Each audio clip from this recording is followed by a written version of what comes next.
Hello. Hi, everybody. Hey, from Canada. Sweet. It's Tina here, and I'm here tonight with Robin in Sacramento, California. Welcome to our hot topic for tonight in Menopause Weight Busters and women losing weight 30 and beyond. Anyway, we're going to talk about stress, fatigue, and food because, believe it or not, it's related in a big way.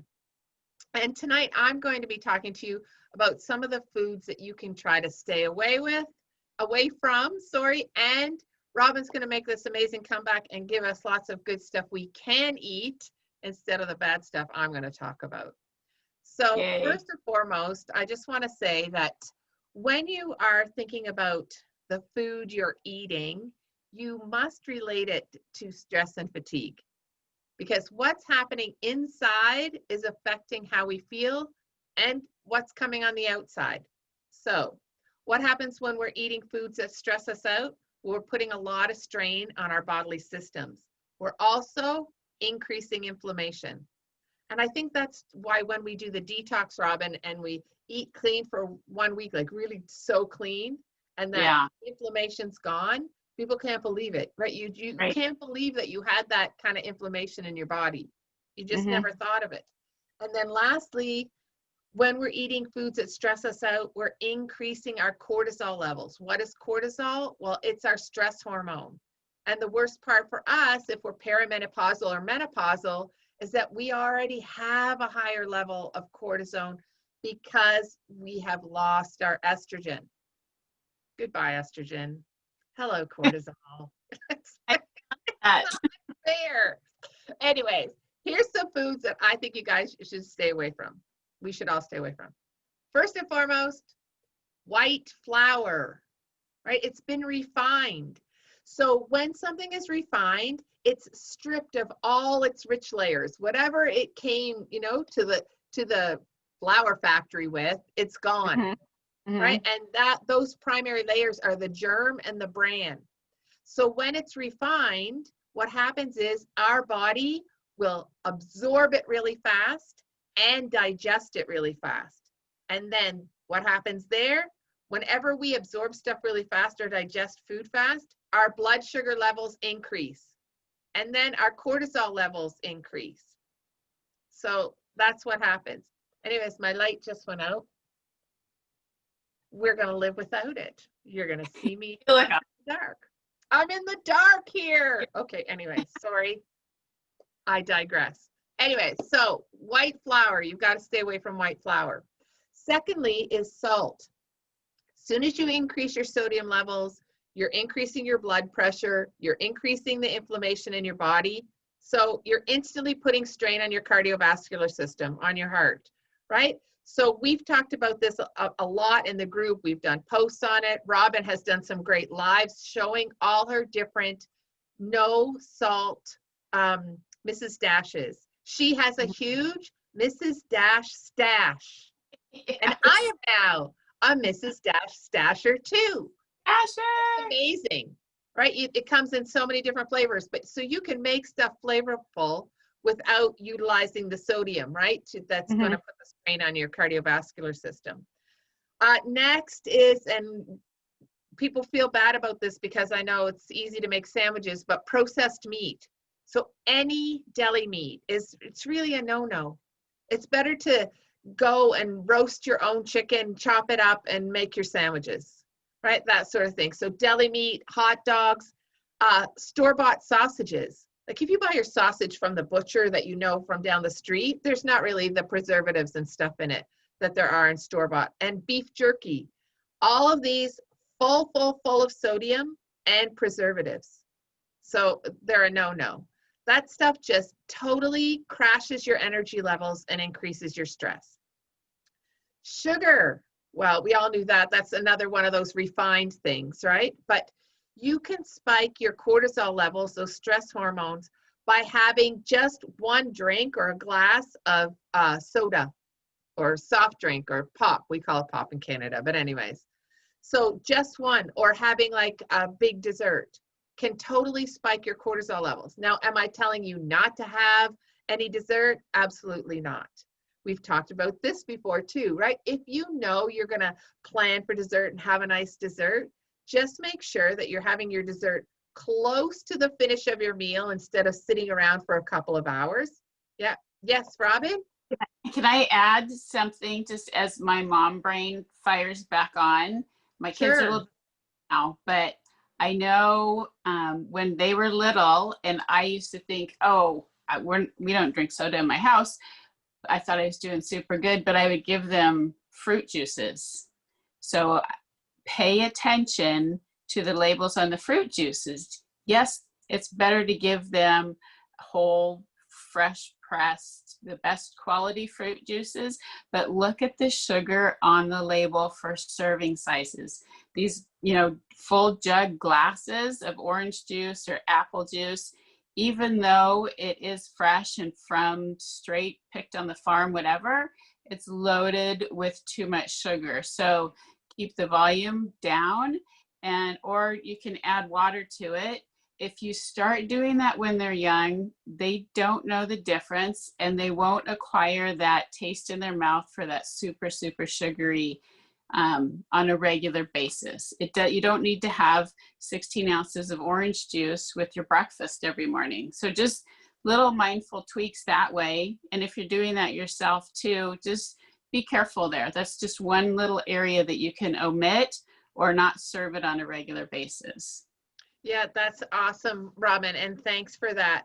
And like I was saying, when we are going to have dessert or something that we know that's sugar laden, that you want to make sure that you've had some sort of protein first, right? So oftentimes that's what we say, have your dessert closer to the end of your meal instead of sitting around for a while, because your body will have had the protein from your balanced meal.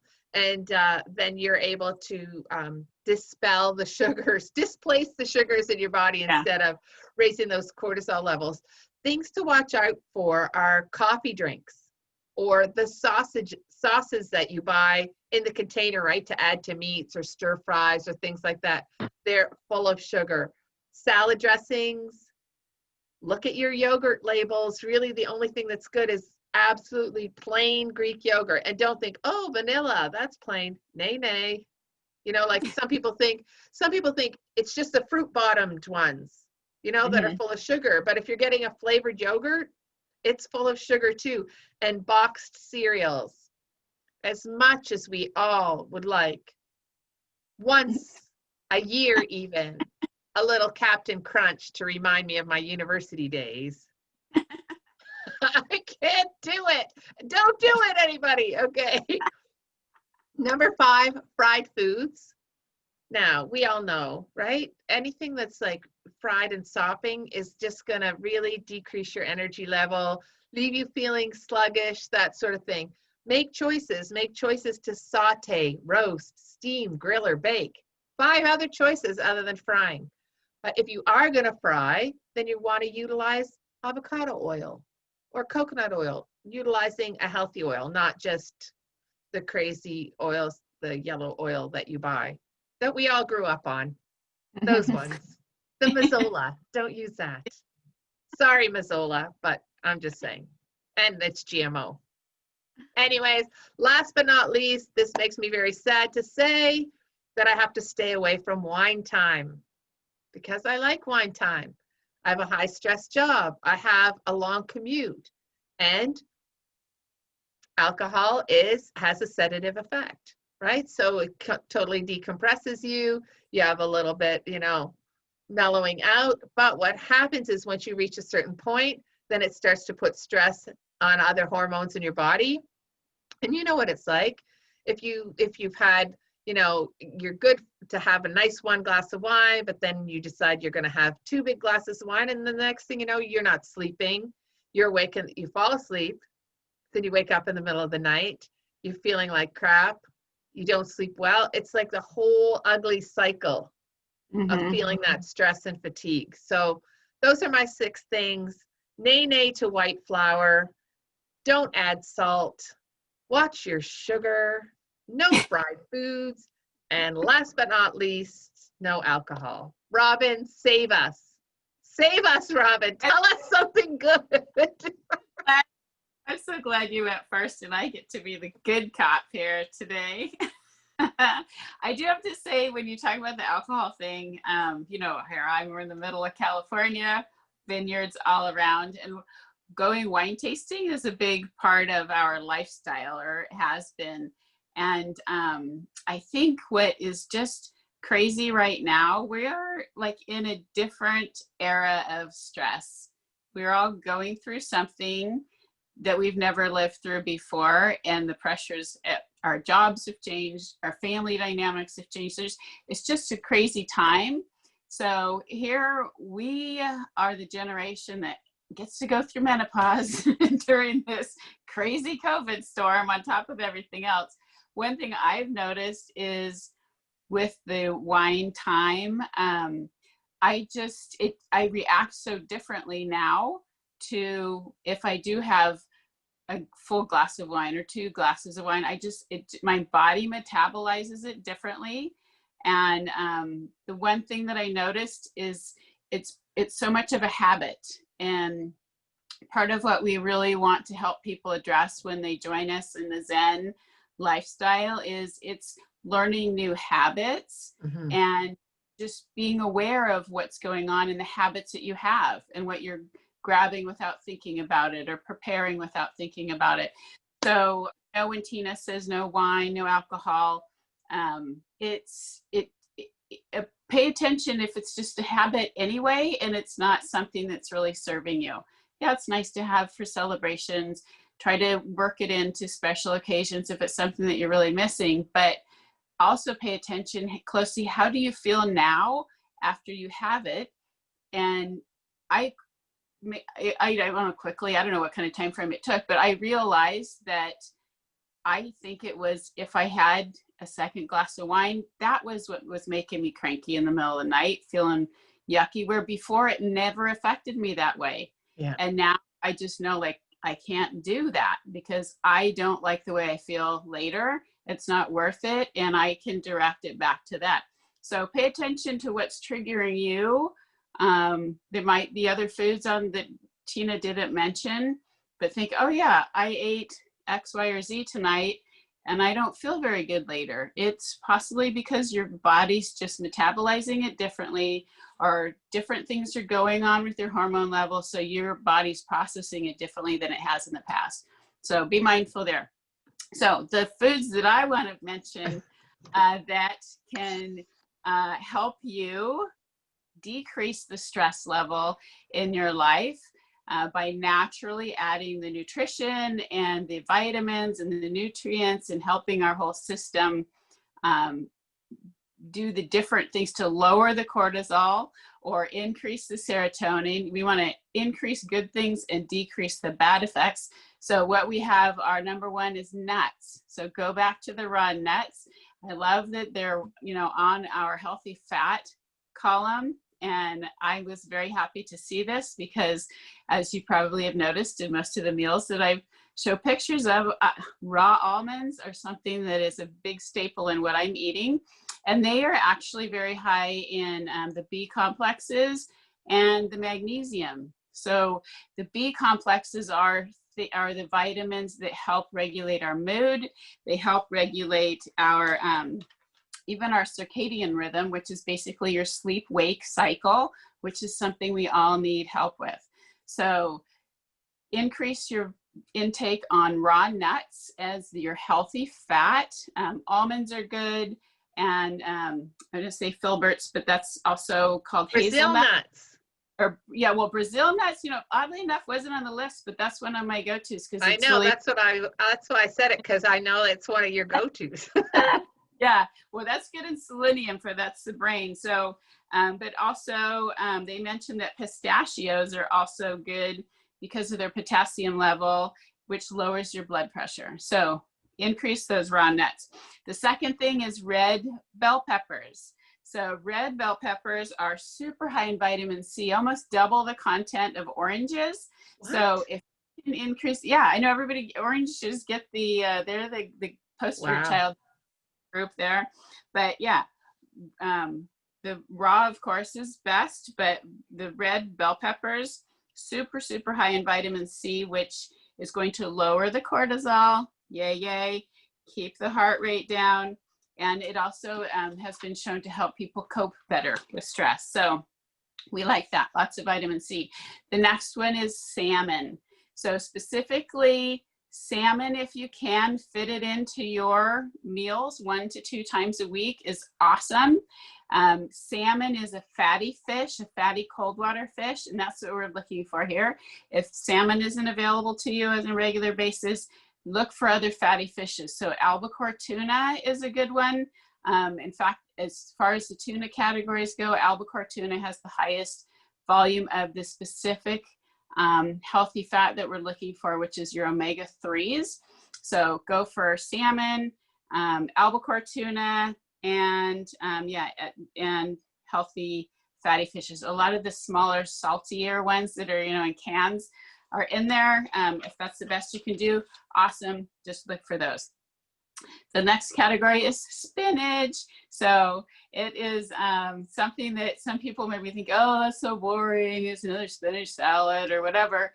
But know that you're doing yourself a huge favor by upping your intake of spinach, or if nothing else, switching from your iceberg lettuces or the iceberg based lettuces, and just incorporate more spinach into your diet. That way, mix it up. You can throw it in your eggs, you can throw it in your smoothies, you can make a salad out of it, but there's lots of stuff you can do it. You want to increase that. It's very high in magnesium, and magnesium is a natural muscle relaxer, so that just helps calm things down overall. So take that spinach up. Other high magnesium sources are beans and brown rice, which are approved on our starchier carb category. So you do want to watch your volume. The nice thing is spinach is free. You can have as much of that as you'd like. Brown rice and beans, you're going to be careful to stay within the right serving size, but you can enjoy those. Throw the spinach in with those too, and you get a bonus. So there you go. The next one is oatmeal. Also a heavier carb on our group. So you want to watch your portion size. But what is nice about oatmeal is, you've probably heard that it's heart friendly. Don't go for the packaged stuff. Don't go for the one that has all the instant oatmeal with the sugar added and all the other stuff in there. You want to get the plain stuff that you cook yourself. It's very easy. That reminds me, I think I'm going to do a video pretty soon, because now the weather's changing here. I can add oatmeal back to my breakfast. Anyway, it's a complex carb. Tina talked about white flour, how it's a simple carb, a simple sugar. Your body digests those very quickly. Your sugar spikes, then it crashes. You're wacky all over the board. A complex carbohydrate, your body's going to digest more slowly, and it's going to keep your blood sugar balanced. And that is the whole goal. That's the goal with keeping your mood from going up and down and up and down. That's the whole thing of keeping your metabolism working at the right rate for you. And that's what our program is all about. Exactly. So oatmeal's awesome. Get that in your routine somehow. And I'll share some of my favorite recipes here really fast. Another category is dark chocolate. And what? you give up your wine, you can have your dark chocolate. It's really funny because I used to be a pretty regular dark chocolate eater, and over time it's just like, okay, just rein it in. You don't have to have that all the time. But today I went and I cracked open a little bar that I had that I was saving for a special occasion. I'm like, I had just got permission to add this back on a regular basis. So I could go into the science of it, but I don't necessarily need to, because I just gave you permission to eat dark chocolate. So that's all you need to know. Seriously, high in antioxidants. You heard Tina say several times of the foods she talked about were big for causing inflammation. What fights inflammation? Antioxidants. So dark chocolate, super high in flavonoids and antioxidants. And those are just considered superfoods. They're going to lower the cortisol and do all kinds of good things for you. It's actually a superfood. It can be in the superfood category if it is at least 70% cocoa or above. So you want to go for the darker, the better. Of course, the darker it gets, the less sweeter it gets. So just know you're doing yourself a favor by having that, the darkest you can tolerate. And sorry, milk chocolate is not on the list. So there you go with that. And then the last one is tea. So I was just really pleased. I just did a post a couple of days ago about my tea stash. We moved a couple of years ago.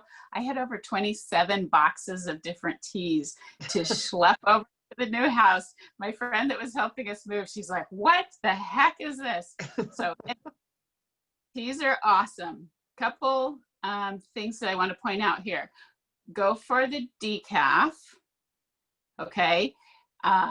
Go there. If you were going to do the caffeinated tea, keep it to a lower consumption, just like, you know, a good rich coffee is okay at a minimum quantity. So either have coffee or tea for your caffeine source, but keep it as a high quality product. Green tea is really, really good, super high in antioxidants. So if you can swap out your coffee for green tea, that's highly recommended. Or buy a decaf green tea. There are lots of yummy ones out there. And even like for breakfast this morning, I had a chai green tea. So they're flavored green teas as well. But read the label just like anything. How are they flavored? What's added to it? So if it has a bunch of garbage, skip that one. Yogi brands are awesome. It's all pretty much straight herbs and spices that make them super yummy. Some of them even have a sweetness to it. So anyway, tea is another great thing, again, because of the antioxidants in the green tea, but also just naturally we have green tea or any kind of tea. We kind of in our brains think, oh, this is comforting, this is soothing. So that's one thing to step into, but it's not just in our brains, it's actually happening. So if you look for herbal teas, lavender, chamomile, peppermint, ginger, those are really soothing to your system. They're calming to your nerves, and they're also supporting your digestive tract, which is really super important because we actually have a connection between our brain and our gut, and they're always in communication with each other. The more stressed we are, the more anxiety we have, the more that talks to our gut, and it reacts with increasing stomach acids, which in turn causes havoc down there and causes pain and causes all kinds of problems just physically with the lining of our stomach. And then if you're adding crappy foods that Tina talked about into that, you're all inflamed and you got a problem.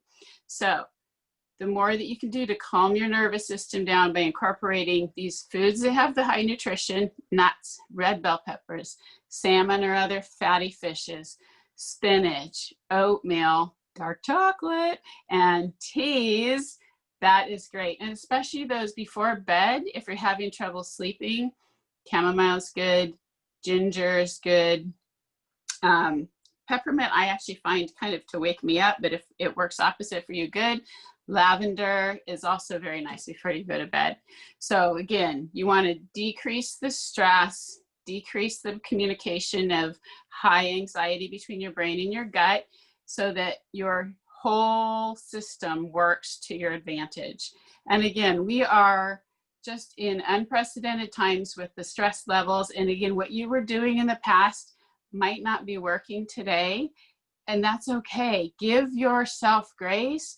Give yourself permission to say, I don't know what to do. What I was doing before isn't working.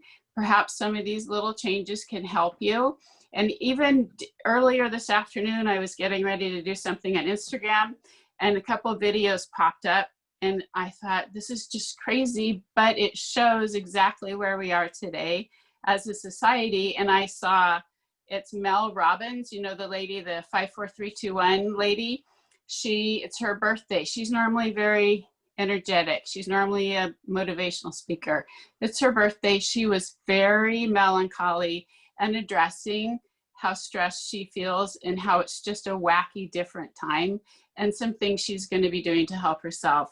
The other video that popped up was Maria Shriver, and she was interviewing a young lady who just during this COVID time has started a new podcast or some kind of a group. I'm not sure exactly what. I try not to get distracted too long, but it was all about stress. And it was all about how people need to be comfortable evaluating what's going on in their life, talking to people and getting help, getting support for ourselves, and acknowledging what's going on, not only for ourselves, but for our family, for our children, and for our parents, our older people. So it's just depression is high, anxiety is high, stress is high.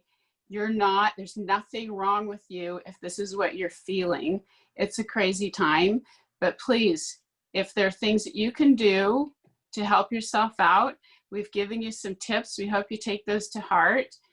Decrease the things that maybe you're eating without even thinking about it, not knowing. You're like, oh, maybe I can swap out my lunch meat for that piece of chicken that I fixed last night for dinner. And by the way, let me have a red bell pepper alongside instead of those chips. So there you go. That's my contribution tonight. And I'm happy to have chocolate back. Yeah, good for you, Robin. And thank you, because those were all really great tips. But I really like what you said near the end really resonated with me, because I was thinking to myself, there are a lot of things right now that we have no control over. None. Mm-hmm. We have Mm-hmm. no control over them. But one of the things that we can take control of is ourselves. Mm-hmm. And maybe we can't do it alone. Like, Mm-hmm. for instance, I know I can't do it alone. But with the help of you and Mel and the other ladies in the community, then I feel, number one, I'll be really honest, like I feel accountable. Keeps me accountable. Yeah. But it's keeping me healthy. Yeah. Yeah. So important. So yeah. on my own, I wouldn't have the gumption. But together, right, in the support and knowing that I want to be accountable, and the outcome is that I'm healthy, right? And it's not. The other thing is too, it's not necessarily about being skinny. That's why I never say the word skinny. I say the words lean, right? So those sorts Mm-hmm. of things. So it says my Mm-hmm. internet connection is unstable. Mm-hmm. Maybe it's telling me you've been on here too long. But I just want to say that. And so why, we're on here and we talk about these things is because we want to give back. We want to be helpful. We want to share what's worked for us. We want to be part of a community. And that entails taking some steps towards helping yourself. So taking those steps, saying, hey, maybe I'll try the detox week. I'm going to give it a try. I'm going to decrease my inflammation. Mm-hmm. We can swear to you that detox week is going to decrease your inflammation. Does it for everybody. Or maybe you say, I want to go on a little bit further. I'm going to do the detox week and add the ignite. I want to blast my belly fat. Why do we call blast your belly fat? Because primarily you lose most of the inches around your waist.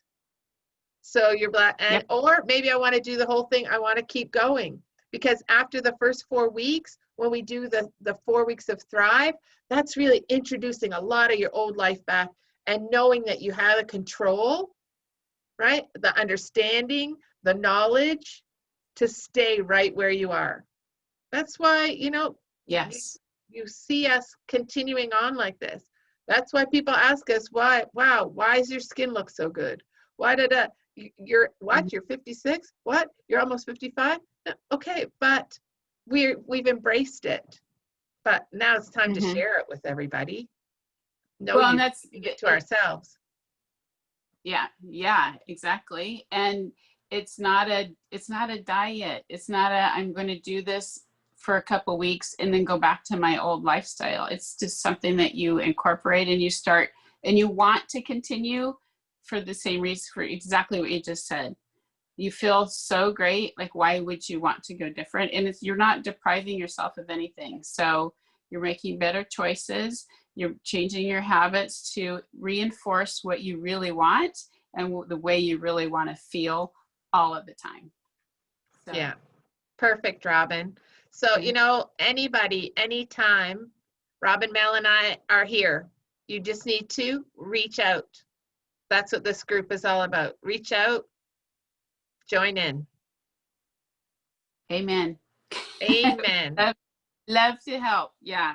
And if for nothing else, is just to help you give yourself a better way of dealing with our wacky situation right now.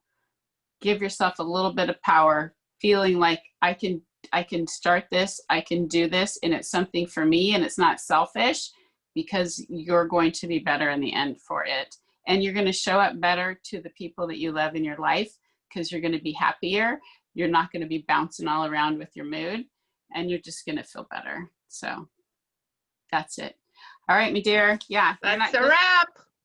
Let's wrap it up. Yeah. Awesome. This is awesome. So we'll see you guys next week, Tuesday as usual. Stay tuned. I think that we're going to have Miss Melanie McCauley on there. She's going to be talking about exercise with us. So that's going to be a good one. Hang tight, everybody, and ciao. Good week.